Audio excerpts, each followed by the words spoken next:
Los Angeles, California, August 2nd, 1962, 2:17 a.m. Dean Martin's phone rings. He was sleeping. Deep sleep. But when the phone rings, his eyes open. His wife Jean is beside him. "Who's calling at this hour?" she murmurs. Dean picks up the phone, his voice sleepy. "Hello?" The voice on the other end is familiar, but broken, crying. "Dean, it's Marilyn." Dean sits up, his sleep completely gone. "Marilyn? What happened? Are you okay?" "No, I'm not okay. Dean, I can't take it anymore." Dean gets out of bed. Jean looks at him curiously. Dean puts his finger to his lips. "Be quiet" signal. "Marilyn, where are you?" "At my place, Brentwood." "Dean, I'm so lonely, so tired. Tonight it ends. Everything ends." Dean's heart stops, because he understands what Marilyn is saying. "Marilyn, listen to me. You're not going to do anything. You hear me? Nothing." "But Dean..." "No, listen. I'm coming right now. I'll be there in 15 minutes. Leave the door unlocked, okay?" Marilyn is silent. Dean raises his voice. "Marilyn, okay?" "Okay," Marilyn whispers. Then the line goes dead. Dean puts down the phone, puts on his pants, puts on his shirt, puts on his shoes. Jean stands up. "What's happening?" "Marilyn's in trouble. I have to go." "Dean, it's 2 a.m. I know, but I have to go. Right now." Dean grabs his keys, runs to the door, gets in his car, starts the engine, and drives toward Brentwood, going 30 kilometers over the speed limit. To understand this story, you need to understand who Marilyn Monroe was in 1962. Marilyn wasn't just an actress, she was the most famous woman in the world. Every man wanted her. Every woman wanted to be like her. But the real Marilyn Monroe was very different from the one on screen. The real Marilyn was lonely, depressed, addicted to sleeping pills, and struggling with suicidal thoughts. By the summer of 1962, Marilyn was at breaking point. She was fighting with the studios. Her marriages were over. She'd divorced Joe DiMaggio. She'd divorced Arthur Miller. Her relationship with John F. Kennedy had ended. Marilyn was taking sleeping pills every night, sometimes 10, sometimes 20, and every night she didn't know if she'd wake up. Hollywood knew this, but nobody cared, because Marilyn was still making money, still breaking box office records. Marilyn had very few real friends. Most people were using her fame, using her money. But Dean Martin was different. Dean met Marilyn in 1954, at a party. Frank Sinatra's house. Marilyn was sitting alone in the corner. Dean approached her. "Why are you sitting alone?" Dean asked. "Because nobody talks to me," Marilyn said. "Everyone just stares, but nobody talks." Dean sat down next to her. "Then I'll talk." After that night, Dean and Marilyn became friends. Real friends. Dean didn't want anything from Marilyn, didn't want her fame, didn't want her money, didn't want her body. He just wanted her friendship. Marilyn knew this, and that's why, when she called Dean, when she really needed him, she knew Dean would come. Dean arrives at Marilyn's house. 15 minutes, just like he promised. He knocks on the door. "Marilyn, open the door! It's Dean!" No answer. Dean knocks again, harder. "Marilyn!" Still no answer. Dean tries the doorknob. Locked. His heart races. Panic setting in. "Marilyn!" he shouts. "If you don't open this door in 10 seconds, I'm breaking it down." 5 seconds pass. 6 seconds. 7 seconds. At 8 seconds, the door opens. Marilyn is standing there, hair disheveled, makeup smeared, eyes empty.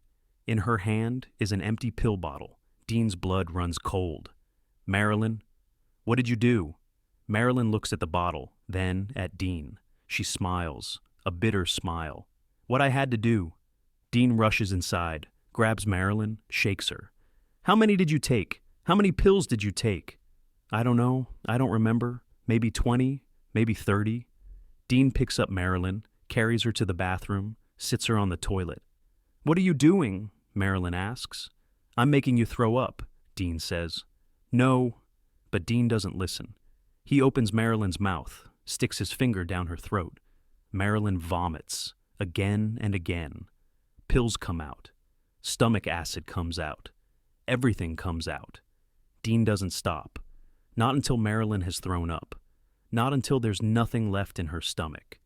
Then Dean picks up Marilyn, carries her to the car, lays her in the back seat. "Dean, what are you doing?" Marilyn whispers, weak, tired. "Taking you to the hospital." "No, please no. If the press finds out, I don't care. You're not dying. You hear me? You're not dying tonight." Dean drives, fast, very fast, running red lights, ignoring stop signs. He reaches Cedars-Sinai Hospital in 15 minutes. He runs into the emergency room, Marilyn in his arms, shouting, "Help! Someone help! She took pills! Too many pills!" Nurses rush over. Doctors come. They put Marilyn on a stretcher, take her inside. Dean runs after them, but a nurse stops him. "Sir, you can't go in. She's my friend." "We know, but the doctors are working. Please wait in the waiting room." Dean steps back, runs his hands through his hair, goes to the waiting room, sits down, and waits. 1 hour passes, 2 hours pass, 3 hours pass. Finally, a doctor comes out. He looks tired, but he's smiling. "Mr. Martin?" Dean jumps to his feet. "How is she? How's Marilyn?" "She's going to live. You got her here in time. If you'd been 10 minutes later..." The doctor shakes his head. Doesn't finish the sentence, but Dean understands. "Can I see her?" "Yes, but she's sleeping. We gave her a sedative. She won't wake up until morning." "That's okay. I'll wait."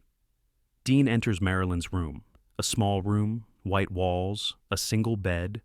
Marilyn is lying there, pale, thin, but breathing. Dean pulls the chair next to the bed, sits down, takes Marilyn's hand, and stays there all night. Morning comes, 7:30. Marilyn opens her eyes. The first thing she sees is Dean, still there, still holding her hand. "Dean," she whispers, her voice raspy. Dean smiles. "Hi. You're still here." "Yes, still here." "Why?" Dean squeezes Marilyn's hand. "Because you're my friend, and friends don't leave you alone in the darkest nights." Marilyn's eyes fill with tears. "Last night, what did I do?" "You did something stupid, but it doesn't matter, because you're still here. You're still alive." "I didn't want to be alive." "I know, but now? What do you want now?" Marilyn thinks for a long time, then whispers, "I don't know." "Then for now, you'll keep living, and I'll be here with you. Okay?" Marilyn cries, quietly. "Thank you, Dean. You saved my life." "I didn't save your life. You did. I was just there." 3 weeks pass, late August. Marilyn calls Dean, but this time it's different. She's not crying, she's laughing. "Dean, it's Marilyn." "Marilyn, how are you?" "I'm good, really good." "Dean, I wanted to thank you." "Thank me for what?" 3 weeks ago, that night, you gave me a second chance to live. You'll always have a second chance, Marilyn. Don't forget that." "I won't, I promise." Dean smiles. "Good. Then I'll talk to you later." "Talk to you later, Dean." The line goes dead. Dean puts down the phone, feels relieved. Because Marilyn is okay, Marilyn is safe, but the story doesn't end here, because 6 months later, everything changes. August 4th, 1962, Saturday night, 11:45 p.m. Dean is home, watching TV with Jean. The phone rings. Dean answers. "Hello?" The voice on the other end is Peter Lawford, member of the Rat Pack, but his voice is panicked. "Dean! Dean, have you tried calling Marilyn?" "No, why?" "Because I tried. She's not answering, and her voice sounded strange. Last time I talked to her, slurred, sleepy." Dean's heart races. "When did you talk?" "An hour ago. She called me, said goodbye, and hung up." "Dean, I know her address," Dean says. "I'm going now." The line goes dead. Dean grabs his keys, runs to the door. Jean stands up. "Dean, what's happening?" "Marilyn, she's in trouble again." Dean gets in his car, drives to Brentwood. Fast, very fast. But this time, it's different. Because Dean just got back from Las Vegas, just got back from tour, tired, late at night, and there's traffic. Dean reaches Marilyn's house in 30 minutes. 30 minutes, too late. He runs to the door, knocks. "Marilyn, open the door." No answer. Dean tries to break the door, but it's locked, solid. He breaks a window, climbs inside. The house is silent, dark. Dean runs to the bedroom, opens the door, and sees Marilyn. She's lying in bed, in her clothes, eyes closed, motionless. Dean runs, shakes Marilyn. "Marilyn! Marilyn, wake up!" No answer. Dean checks her pulse. Nothing. Checks her breathing. Nothing. Dean steps back, his hands trembling, his eyes filling. "No," he whispers. "No, no, no." But it's too late. Marilyn is gone. Marilyn Monroe died on August 5th, 1962. She was 36 years old. Official report. Overdose. Probable suicide. Dean Martin attended the funeral, August 8th, 1962. Westwood Village Memorial Park. Few people were there. Hollywood didn't come to Marilyn's funeral because Marilyn was no longer profitable, no longer useful. But Dean was there, front row, crying quietly. During the ceremony, Dean was thinking one thing, just one thing.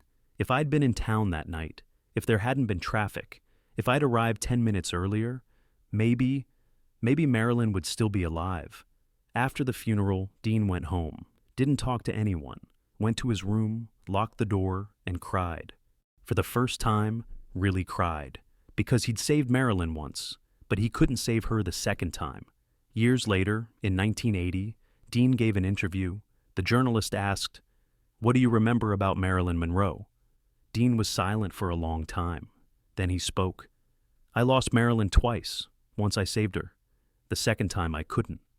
That night, August 4th, if I'd been in Los Angeles instead of Las Vegas, maybe everything would have been different. But I wasn't, and she's gone. I think about it every day, every day." The journalist asked, "Do you regret it?" Dean smiled, a bitter smile. "There's a lot to regret.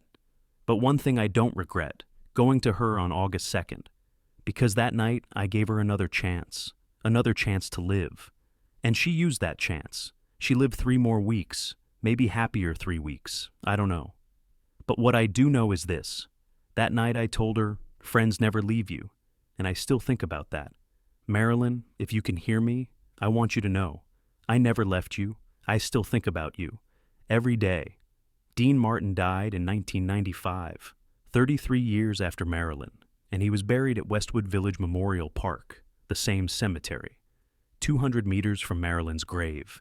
Today people visit both graves, Marilyn's first, then Dean's, and some say, you should finally be at peace, because Dean and Marilyn's story isn't just a friendship story.